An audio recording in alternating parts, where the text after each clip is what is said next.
Hi friends, welcome back to the Enchanted Stay, where fantasy books, stray kids, and honest reviews live side by side. Today we're talking about one of the most famous and most misunderstood pieces of writing advice. Show, don't tell. What does it actually mean? Is telling always bad? And what did Stephen King really say about it in his own writing? Grab your sword and light stick and let's break it down.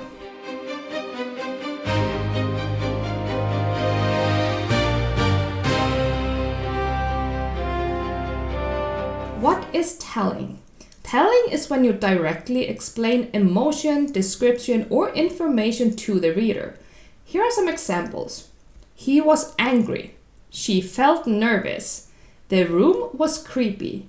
These sentences aren't wrong, they're clear and efficient, but they don't always create immersion. So what is showing? Showing lets the reader experience emotion through action, dialogue, and sensory detail. So instead of saying he was angry, we might write something like his jaw tightened, the glass trembled in his grip. Now the reader feels the emotion without being explicitly told. In On Writing, Stephen King talks about something really interesting. Many writers naturally write both showing and telling in early drafts. For example, he slammed the door so hard the hinges rattled. He was furious. Here's the key insight. During editing, writers often remove the telling because the showing already communicates the emotion. So the final version might become something like, he slammed the door so hard the hinges rattled. The emotion remains clear, but the prose becomes stronger and tighter. Here's another example from Spirit Beast's Awakening. There's a line that says, "Are you listening to me?" He snapped, feeling a rush of temper. He snapped already shows anger through action and tone. Feeling a rush of temper tells us something the reader already understands. So during editing, we might simplify it to, "Are you listening to me?" He snapped. The emotion becomes sharper and more efficient. Tell versus show practice examples. The emotion, fear. Tell, she was scared. Show, her breath hitched. She backed toward the door, fingers fumbling for the handle. Nervousness. Tell, he was nervous before the ceremony. Show, he wiped his palms against his trousers for the third time and avoided eye contact. Love. Tell, she loved him. Show, she remembered how he took his tea. She waited until he sat before eating. Arrogance.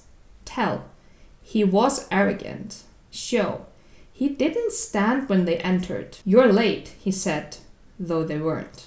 Exhaustion. Tell, she was exhausted. Show, the stairs blurred after the fifth step. She missed the railing twice. When telling is actually useful. So here's the truth. Show, don't tell isn't a rule, it's a balance. Telling works well for transitions, pacing, minor emotions, and summarizing time. For example, 3 weeks passed and she grew angrier each day. Showing every moment would slow the story too much here. And quick editing rule. First draft. Show and tell if that helps you get the emotion onto the page. And then in the editing phase, ask yourself this. Does the showing already communicate this? If yes, remove the telling part. Final thoughts.